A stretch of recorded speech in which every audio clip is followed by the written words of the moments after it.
Hello everyone, welcome back to GK Today. This is Sia and very good morning. Hope everyone is doing fine. So चलिए start करते हैं। 21 मार्च के current affair हम यहाँ पे discuss कर रहे हैं एंड जो टॉपिक हम डिस्कस करने जा रहे हैं that is triple P model, Zomi tribe, national wild life health policy. International affair में हम डिस्कस करेंगे इंडो पैसिफिक ओशन इनिशिएटिव जिसे रिसेंटली न्यूजीलैंड की पीएम ने ज्वाइन करा है। एंड टर्म्स इन न्यूज में हम ऑडिबल एनक्लेव्स को डिस्कस करेंगे। स्पोर्ट्स न्यूज में हम कबड्डी वर्ल्ड कप को, इंडेक्सेस में global speech index and many more, right? And most important thing, all these questions are part of daily 20 MCQ series which is available on GK Today application only. Right start करते revision हम यहाँ पे करते हैं हर एक question के बाद static part को कवर करते हुए।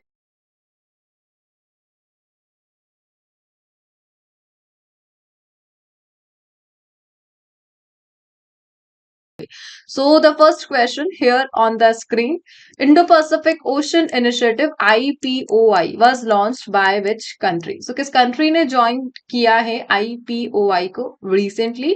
And we all know अभी recently न्यूजीलैंड के पीएम भारत आए थे, that is Christopher Luxon, and इन्होंने ही join करा है इंडिया के इस initiative को, that is IPOI. So basically Indo-Pacific Ocean Initiative India ने लॉन्च किया था।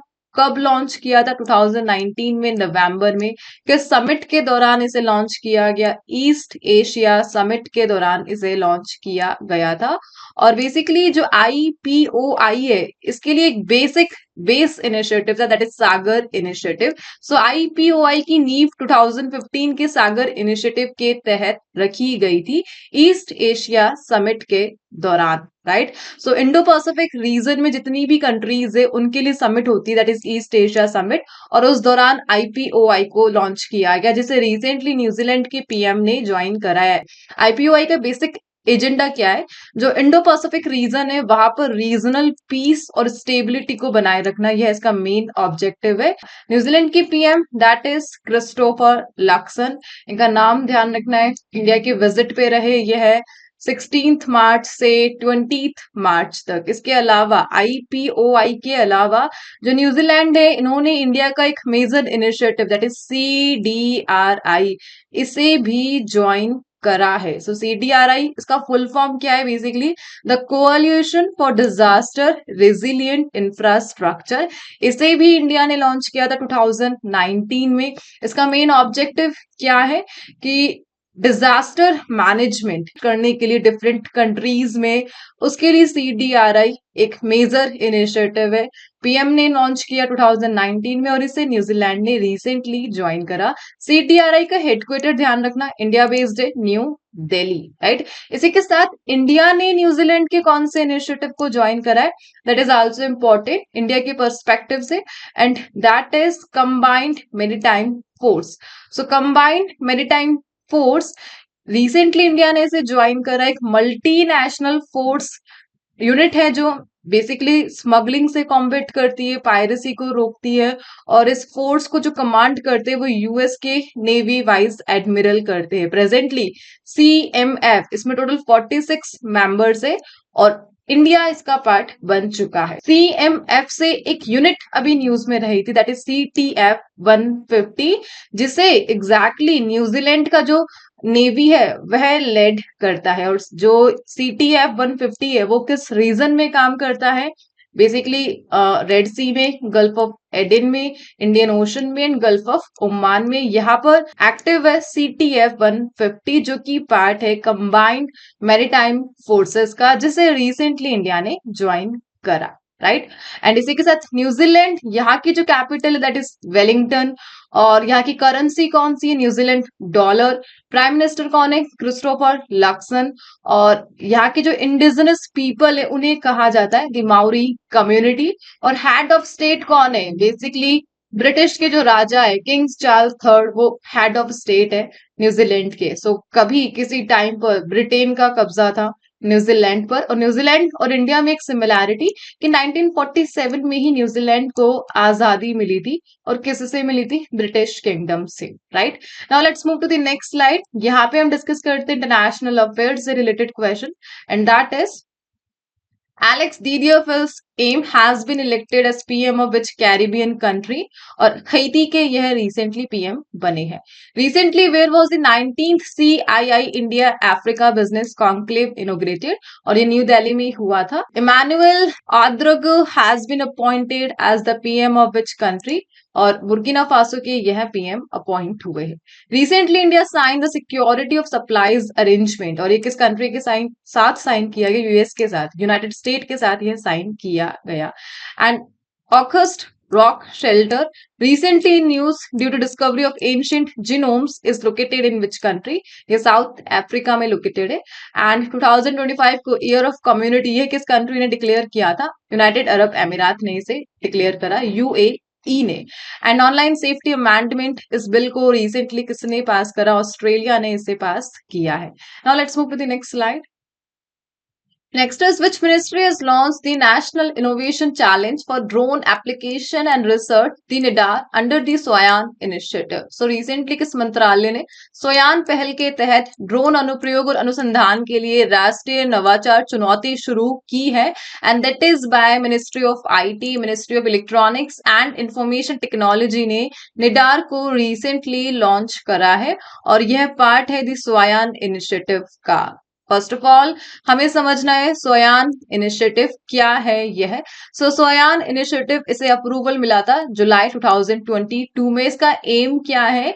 ड्रोन वर्कफोर्स को स्किल करना है, और इसके लिए 42,560 जो पार्टिसिपेंट्स है उन्हें ट्रेनिंग प्रोवाइड करनी है ड्रोन फील्ड में, सो दैट ड्रोन मैन्युफैक्चरिंग को प्रमोट किया जा सके, and it's a part of आत्मनिर्भर भारत। सो SWAYAN इनिशिएटिव के तहत रिसेंटली मिनिस्ट्री ऑफ आईटी ने लॉन्च करा था निडार इनिशिएटिव। निडार का फुल फॉर्म इंपॉर्टेंट हो चुका है, national innovation challenge for drone application and research, और इसके लिए कोलैबोरेशन करा है डीएफआई ने एंड मिनिस्ट्री ऑफ आईटी ने। Now DFI that is drone federation India, और दोनों ने मिलकर लॉन्च करा द निडार। सो निडार का मेन ऑब्जेक्टिव क्या रहने वाला है? ऑटोनॉमस ड्रोन्स को डेवलप करना है, और इसके लिए रिसर्चर्स एंड स्टूडेंट्स को एंगेज करना है रियल वर्ल्ड चैलेंजेस में। सो ओवरऑल ड्रोन मैन्युफैक्चरिंग को प्रमोट करना है, इसके लिए अवेयरनेस को एनहांस करना है, और इसी के लिए निडार को लॉन्च किया गया under the SWAYAN initiative, right. And cabinet minister of IT that is Ashwini Vaishnaw, right. और इसी के साथ SWAYAN इनिशिएटिव का ईयर है 2022, यह आपको ध्यान रखना है। Now let's move to the next slide. So यहाँ पे हम डिस्कस करते हैं कुछ गवर्नमेंट स्कीम्स जो रिसेंटली न्यूज में रही, and that is the Mahila Samriddhi Yojana has been launched by which state? UT government. इसे दिल्ली ने लॉन्च किया था। निर्माण श्रमिक मृत्यु एवं दिव्यांग सहायता योजना, इसे किस स्टेट ने लॉन्च किया था? बेसिकली छत्तीसगढ़ से ये एसोसिएटेड है। इंस्पायर मानक स्कीम, इसे किस ऑर्गेनाइजेशन ने इंप्लीमेंट करा? Department of science and technology and national innovation foundation India ने इसे लॉन्च करा। सुकन्या समृद्धि योजना कब, किस ईयर में इसे लॉन्च किया गया था? 2015 में। इवन बेटी बचाओ बेटी पढ़ाओ इसे भी 2015 में लॉन्च किया गया था। What is the primary objective of PM प्रणाम स्कीम? इसका मेन ऑब्जेक्टिव है केमिकल फर्टिलाइजर के यूज को रिड्यूस करना है, और जो स्टेट से उन्हें प्रोत्साहित करना है, इंसेंटिवाइज करना है। Which state government has launch the Indira Gandhi सुख शिक्षा योजना, इसे हिमाचल प्रदेश ने लॉन्च करा है। And FTSCS that is fast track special courts, किस स्कीम के तहत इन्हें स्पॉन्सर किया जाता है, और कब इसे लॉन्च किया गया था? So basically centrally sponsored scheme है, और 2019 में इन्हें लॉन्च किया गया था। Now let's move to the next slide, and here the next question, which country is the host of Kabaddi World Cup 2025? So Kabaddi World Cup 2025 second edition होने जा रहा है, और पहली बार एशिया से बाहर कबड्डी वर्ल्ड कप को होस्ट किया जाएगा। और कौन कर रहा है? इंग्लैंड कर रहा है। जो मेजर वेन्यू है जहां पर कबड्डी वर्ल्ड कप को होस्ट किया जाएगा, 4 प्लेसेस का नाम ध्यान रखना, दैट इज बर्मिंघम पहला प्लेस, सेकंड प्लेस है कोवेंट्री, थर्ड प्लेस है वॉल्सॉल, एंड फोर्थ प्लेस है वॉल्वरहम्पटन। और ये कहां पर लोकेटेड है? वेस्ट मिडलैंड यूके में लोकेटेड है। सो यूनाइटेड किंगडम में ये 4 लोकेशन है, और यहाँ पर कबड्डी वर्ल्ड कप को होस्ट किया जाएगा फर्स्ट टाइम आउटसाइड एशिया। इससे पहले जो फर्स्ट एडिशन हुआ था उसे मलेशिया ने होस्ट किया था 2019 में, और जिसके जो टाइटल है इंडिया की जो मैन और विमेन टीम इन दोनों ने जीते थे। सो इस बार ये जो मैच होने वाला टोटल 10 इंडियन मेंस टीम यहाँ पर पार्टिसिपेट करेगी, 6 विमेन्स टीम इसमें पार्टिसिपेट करेगी और इसका जो फॉर्मेशन है वो डिफरेंट है आईकेएफ वर्ल्ड कप। आईकेएफ वर्ल्ड कप इसे ऑलवेज इंडिया होस्ट करता है and kabaddi world cup England host करता नजर आएगा, राइट। सो यहाँ पर मेजर कंट्रीज न्यूज में रही, दैट इज बर्मिंघम। बर्मिंघम को basically second largest city of UK कहा जाता है और बेसिकली सबसे लंदन के बाद जो मोस्ट पॉपुलर सिटी है यूके में, that is Birmingham, right. Now let's move to the next slide. So यहाँ पे हम डिस्कस करते हैं कुछ स्पोर्ट्स से रिलेटेड करंट अफेयर जो हाल ही फिलहाल न्यूज में रहे थे। Recently which former Indian player were inducted into the international tennis hall of fame in port USA and that is Vijay Amritraj and Leander Paes, right. Rani Rampal इन्होंने अपना रिटायरमेंट अनाउंस करा, हॉकी से एसोसिएटेड है। एंड पेरिस पैरालंपिक्स 2024 में किन्हें अपॉइंट किया गया था India chef the mission and that is Satya Prakash Sangwan. And FIDE chess world cup 2025 इसे किस कंट्री ने होस्ट किया? इंडिया ने किया था। National senior rowing championship host country Bhopal, 46 edition था ये, 42nd एडिशन था ये। संतोष ट्रॉफी इसे किसने जीता? वेस्ट बंगाल ने संतोष ट्रॉफी फुटबॉल से एसोसिएटेड है। And which Indian became the youngest para swimmer in the world to cross the English channel and that is Jiya Rai. इनका नाम इंपॉर्टेंट है, यंगेस्ट पैरा स्विमर यह बन चुकी है जिन्होंने इंग्लिश चैनल को क्रॉस किया। Let's move to the next slide and the next question here is, एक ऑर्गेनाइजेशन न्यूज में रही दैट इज IAEA। इसका फुल फॉर्म क्या है? International atomic energy agency. इसका हेडक्वार्टर आपसे पूछा जा रहा है कहां पर लोकेटेड है and that is answer option number C, Vienna Australia में लोकेटेड है IAEA का हेडक्वार्टर।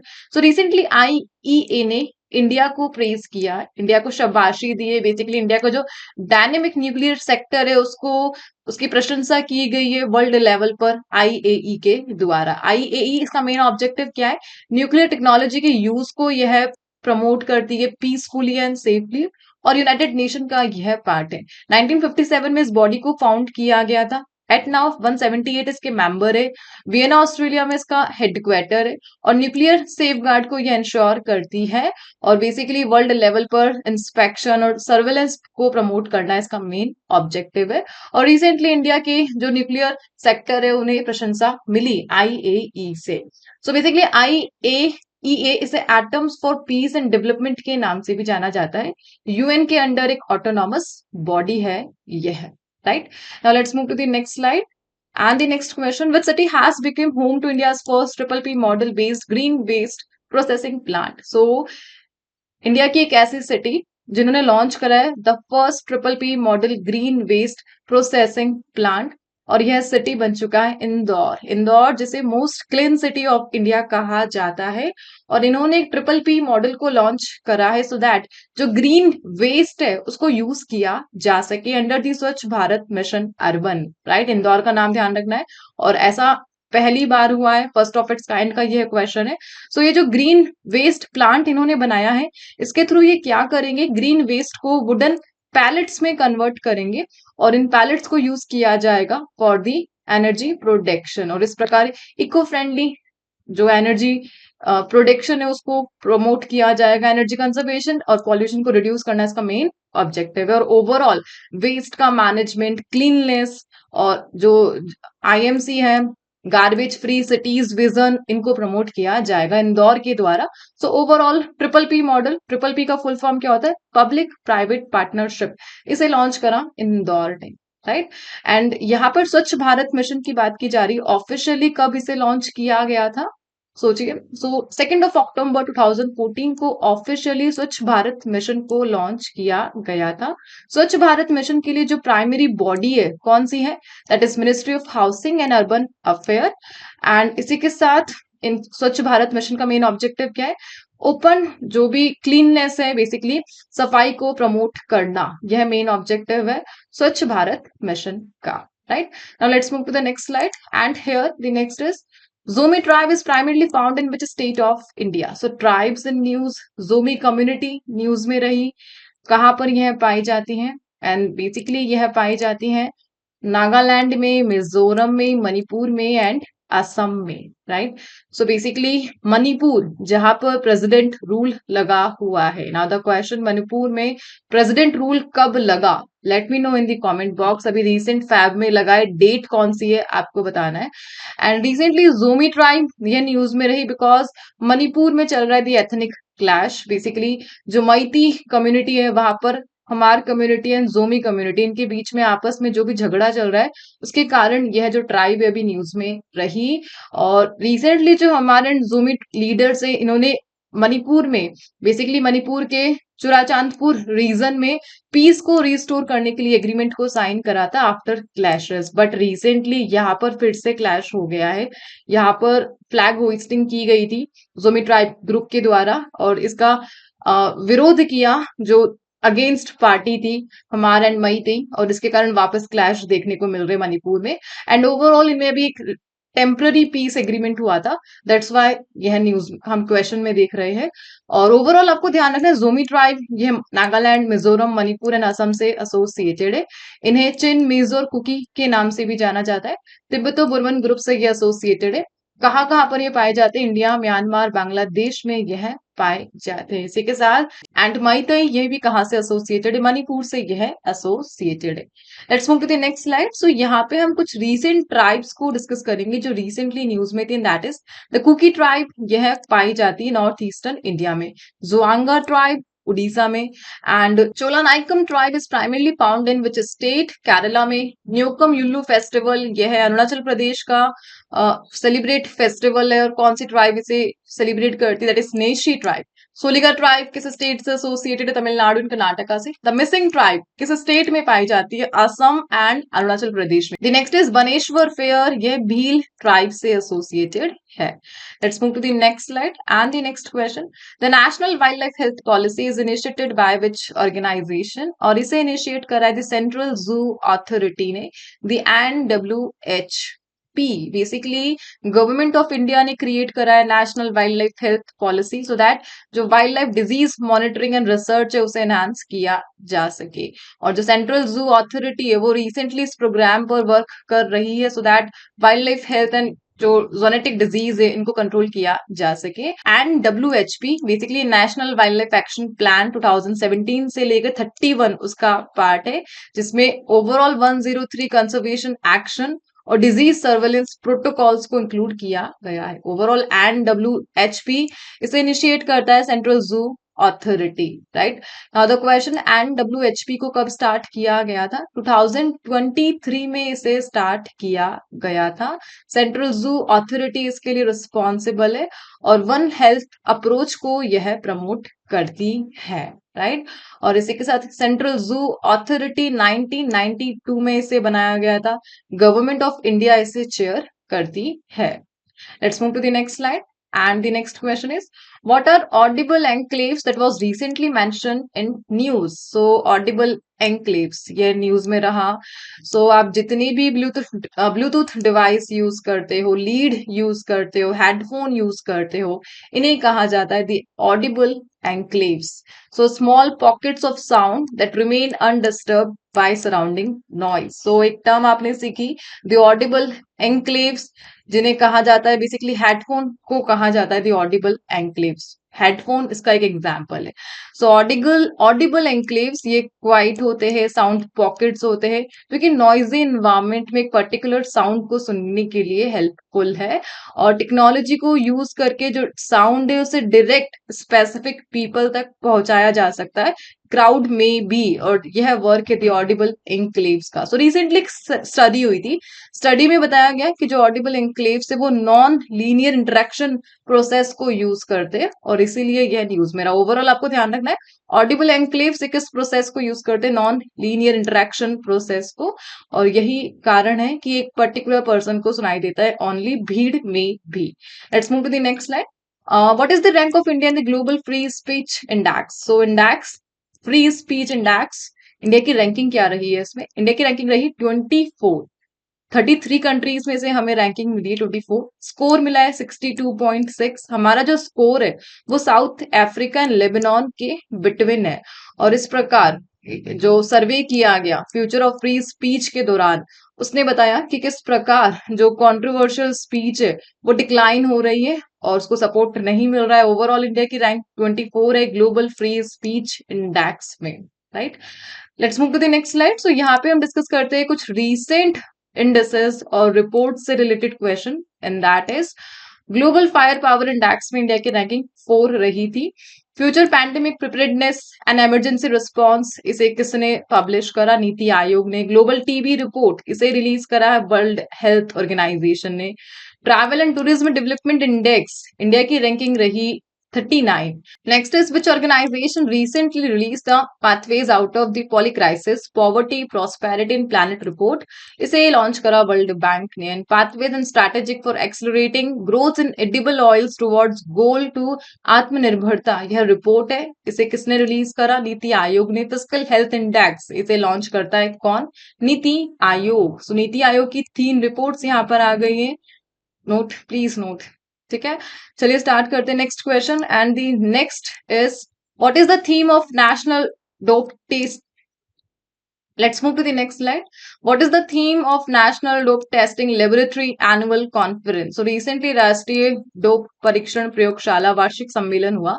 इसका थीम क्या रहा? And theme is anti doping science innovation and challenges. So doctor Mansukh Mandaviya, जो कि यूथ अफेयर एंड स्पोर्ट्स और लेबर एंड एम्प्लॉयमेंट के लिए यूनियन मिनिस्टर है, इन्होंने इस समिट को रिसेंटली इनोग्रेट करा। थीम रही इसकी इनोवेशन एंड चैलेंजेस, जो कि डॉपिंग डिटेक्शन के एडवांसमेंट पर फोकस करती है। और इस इवेंट में काफी सारे साइंटिस्ट, कोचेस, स्टूडेंट्स गैदर हुए थे सो दैट जो न्यू डोपिंग चैलेंजेस है उन्हें एड्रेस किया जा सके और स्पोर्ट्स इंटीग्रिटी को प्रमोट किया जा सके। Let's move to the next slide. So recent कुछ समिट्स एंड कॉन्फ्रेंस को हम यहाँ पे रिवाइज करते हैं। All India conference on women advocate, ये कहाँ पे हुआ? न्यू दिल्ली में।